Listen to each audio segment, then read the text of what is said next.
ನಮಸ್ಕಾರಗಳು. ನಾನು ಪ್ರತಾಪ್ ಸಿಂಹ. ಕನ್ನಡದಲ್ಲಿ ಭಾಳಷ್ಟು ಜನ ನಟರು ದೊಡ್ಡ ಸ್ಟಾರ್ಗಳಾಗಿ ಹೊರಹೊಮ್ಮಿದ್ದಾರೆ.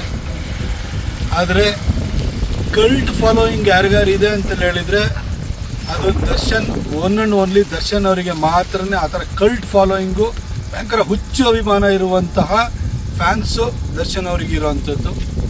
ಅವರ ಮೆಜೆಸ್ಟಿಕ್ಕು, ಕರಿಯ ಆ ಕಾಲದಿಂದಲೂ ಕೂಡ ಅವರ ಎಲ್ಲ ಸಿನಿಮಾಗಳನ್ನ ನೋಡ್ಕೊಂಡು ಬಂದಿದ್ದೀನಿ.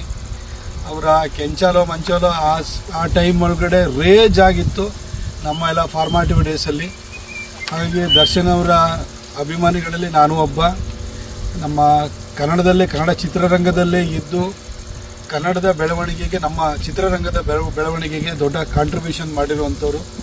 ಅವರ ದಿ ಡೆವಿಲ್ ಸಿನಿಮಾ ಡಿಸೆಂಬರ್ 11ನೇ ತಾರೀಕು ಅಭಿಮಾನಿಗಳ ಒತ್ತಾಯದ ಮೇರೆಗೆ ಪ್ರದರ್ಶನವನ್ನು ಕಾಣ್ತಾ ಇದೆ. ಅದು 12ನೇ ತಾರೀಕು ರಿಲೀಸ್ ಆಗಬೇಕಿತ್ತು. ಅಭಿಮಾನಿಗಳ ಒತ್ತಾಯದ ಕಾರಣಕ್ಕೋಸ್ಕರವಾಗಿ 11ನೇ ತಾರೀಕು ಗುರುವಾರನೇ ಪ್ರದರ್ಶನವನ್ನು ಕಾಣ್ತಾ ಇದೆ. ಅವರೆಲ್ಲ ಫ್ಯಾನ್ಸ್ಗಳ ಪ್ರೀತಿ, ಕರ್ನಾಟಕ ಜನರ ಪ್ರೀತಿ ಈ ಸಿನಿಮಾವನ್ನು ಗೆಲ್ಲಿಸಲಿ ಅಂತ ಹೇಳಿ ನಾನು ಹಾರೈಸ್ತೀನಿ. ಹಾಗೂ ತಾಯಿ ಚಾಮುಂಡೇಶ್ವರಿಯ ಕೃಪೆ ದರ್ಶನ್ ಅವರಿಗೆ ಸಿಗಲಿ. ಈ ಸಿನಿಮಾ ಅದ್ಭುತವಾದಂಥ ಯಶಸ್ಸನ್ನು ಕಾಣಲಿ ಅಂತೇಳಿ ಪ್ರಾರ್ಥಿಸ್ತೀನಿ.